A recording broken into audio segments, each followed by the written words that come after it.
Hello সবাইকে, welcome to stop story. আশা করছি সবাই ভালো আছেন, আমিও ভালো আছি।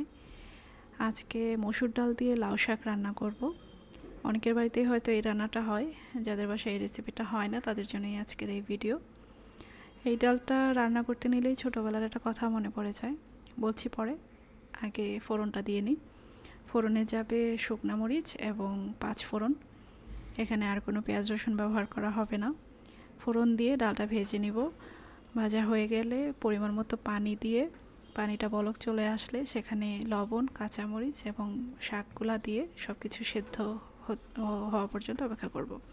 তো যেটা বলছিলাম, আমাদের বাসায় একজন শিক্ষক আসতেন পড়াতে আমাকে আর আমার ভাইকে।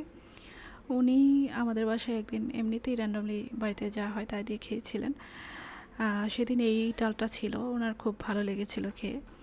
তারপর ওনার জব পারপাসে উনি অন্য শহরে চলে যাবেন, তো আর পড়াতে আসবেন না। মা বললেন যে ওনাকে নিমন্ত্রণ করে খাওয়ানো হবে একদিন। তো ওনাকে বলার পর উনি বললেন যে ঠিক আছে, খেতে পারি যদি ওই ডালটা রান্না করেন। তো মা হেসে বললেন যে ঠিক আছে। তো আরও অন্যান্য সব পদের সাথে এই ডালটাও রান্না করা হয়েছিল। তো আমি মাকে বলেছিলাম যে উনি মাছ মাংস রেখে এই ডালটা কেন খেতে চাইলেন। তখন ছোট ছিলাম, বুঝতে পারতাম না। এখন বুঝি আসলে উনি কেন খেতে চেয়েছিলেন। ডালটা আসলে অনেক মজা হয়। তো এই তো হয়ে আসলো। এখন হয়ে আসার পর এখানে একটু দুধ এবং 1 চিমটি চিনি দিয়ে দিব। মা বলে যে এটাই এই রান্নার আসল কৌশল। এটা দেওয়ার পর কালারটাই চেঞ্জ হয়ে যায়, একদম ক্রিমি একটা টেক্সচার চলে আসে। তো এ তো হয়ে গেল। আপনারাও বাড়িতে ট্রাই করতে পারেন।